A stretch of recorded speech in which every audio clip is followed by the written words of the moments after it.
Like, everybody needs to be woke. And you can talk about if you're the wokest or woker. They promised normalcy and gave us Transgender Visibility Day on Easter Sunday. Ever feel like the world's gone crazy? Like you can't say anything without someone getting offended? Well, you're not alone. Republicans are fighting back against the woke madness, and they're not holding back. From Trump's fiery speeches to DeSantis calling out cultural Marxism. This video's got all the juicy details on how conservatives are taking on the PC police. Trust me, you won't want to miss what these politicians are saying about gender laws and diversity training. It's time to see who's really standing up for American values. Let's make a deal. If you smiled, learned something, or had an aha moment, give this video a thumbs up and subscribe. Don't leave me hanging. Did you hit it? Cool, thanks. Now, let's dive back in. One rough hour, and I mean real rough, the word will get out and it will end public school in America to let men into women's and girls' locker rooms. The crowd at the Turning Point Summit went absolutely nuts when Trump took the stage. You'd think Elvis had come back from the dead or something, but nah, it was just Trump, ready to drop some truth bombs on the woke madness sweeping the nation. He didn't waste any time getting to the point. We're here to take on the radical left's crusade against our children. Trump bellowed, his voice booming through the arena. The audience was eating it up, hanging on his every word. Trump zeroed in on gender identity laws for minors, calling them pure insanity. Into a hurricane, Mary. It made no difference. No, you have to be here. Our friends are there. And I said, okay, when you say that up, and allowing minors to change their gender without parental notification or consent. Can you imagine? He painted a picture of a country where kids are being pushed to question their gender before they can even tie their shoes. They're targeting our children with twisted theories that would have everyone question their very identity, he said, shaking his head in disbelief. He didn't stop there. Trump rattled off examples of what he called woke policies gone wild, like schools ditching honor rolls to avoid hurting feelings, or cities renaming Abraham Lincoln high schools because apparently Honest Abe isn't PC enough anymore. The crowd was getting more fired up with each example. The American people.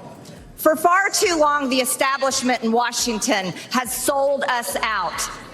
Bathrooms could go to women's locker room. The women were not asked. The women were not asked if biological men could go into their locker. But here's the kicker. Trump's not just blowing smoke. Recent polls show a majority of Americans aren't buying what the woke crowd is selling. A Gallup survey found that 62% of adults think transgender athletes should only compete on teams that match their birth gender. And get this, even 41% of Democrats agree. So what's Trump's big solution to all this madness? He leaned into the mic, a glint in his eye. When I'm back in the White House, we're going to protect America's children from this assault on their innocence and their identity, he declared. The crowd went wild, chanting his name. Trump wrapped up his speech with a promise that had conservatives cheering and liberals squirming. We'll defend parental rights, promote patriotic education, and keep men out of women's sports, he vowed, pounding his fist on the podium. But Trump's not the only one taking on the woke brigade. There's another Republican heavyweight who's been making waves. Think the fight against wokeness is just talk? Meet the guy who's actually changing laws. Florida's governor is on a mission, and he's got half the country cheering while the other half loses their minds. What's he doing that's got everyone so worked up? Ron DeSantis isn't pulling any punches when it comes to what he calls woke ideology in schools. He's not just talking about it, he's actually doing something. DeSantis dropped a truth bomb that got conservatives nodding and liberals fuming. Woke is a form of cultural Marxism. Strong words, right? So what's DeSantis actually doing? He's taking on the education system in Florida. Let them rob your store. Let all these stores go out of business, right? They don't pay rent. The city doesn't have money.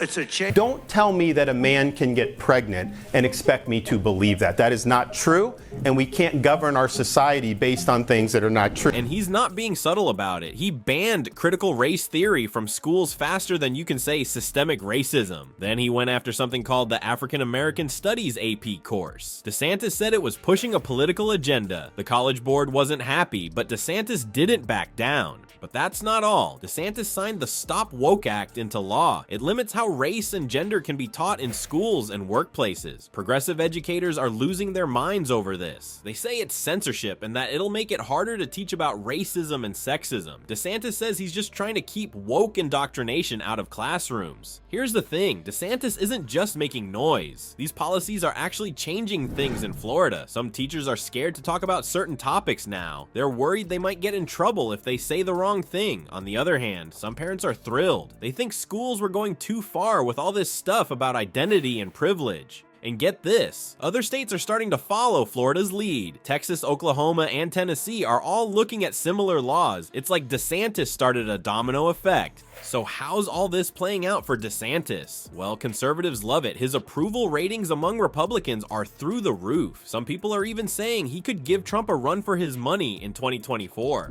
Right smack in the middle of Florida. Nobody's seen a line like that. And it's heading there quickly. I have to tell you that I called... Can men get pregnant? I'm not aware of it. Okay. Well, Mr. Secretary, materials coming from your department, you've referred to mothers as... But while DeSantis is making waves at the state level, there's another battle brewing in Washington, and this one's got everyone from Supreme Court nominees to firebrand congresswomen getting in on the action. The good fight of faith. We know that there are battles ahead, not just one, there are many. Based on gender. Your recollection is contrary to the explicit text of the statute. Are you fond of ignoring the text of statute? And it's not just regular folks pushing back. Some firebrand congresswomen are taking the fight straight to the top. Ever wonder what happens when you ask a government official if men can get pregnant? Lauren Boebert did just that, and the answer might surprise you. Boebert didn't pull any punches when she confronted HHS Secretary Xavier Becerra. She straight up asked him, "Can men get pregnant?" Talk about a loaded question, but Boebert wasn't just trying to stir the pot. She was making a point about how crazy things have gotten with all this gender identity stuff. You see, Boebert's got a big problem with how the government's using what they call inclusive language. Get this, the Department of Health and Human Services isn't even calling mothers mothers anymore. Nope, now they're birthing persons. Boebert thinks that's just nuts. She says it's not scientific and it's totally unnecessary. And you know what? A lot of people agree with her. But Boebert's not the only one taking on the woke brigade. Marjorie Taylor Greene is getting in on the action too. She's going after something that's costing taxpayers a ton of money: diversity training. Greene proposed cutting $86 million from the VA's Office of Resolution Management, Diversity, and Inclusion. That's a lot of cash that could be used to actually help veterans instead of teaching people about their unconscious bias or whatever. Greene's not mincing words about it either. She says these diversity programs are a total waste of money. She thinks veterans care more about getting good health care than learning about microaggressions. Can't say she's wrong about that. So what's all this fighting gonna do? It says in here, and I quote, "Gender-affirming care encompasses many facets of healthcare needs and support." There are only two genders. Well, it's already having an effect. More and more people are starting to question this whole gender-affirming care thing, especially when it comes to kids. Parents are speaking up, saying they don't want their children being told they can change their gender before they can even drive a car. It's like a dam breaking. All over the country, people are getting fed up with this woke nonsense. They're tired of being told what they can say, what they can think, and how they should raise their kids, and they're not staying quiet anymore. Politicians like Boebert and Greene are just saying out loud what a lot of folks are thinking.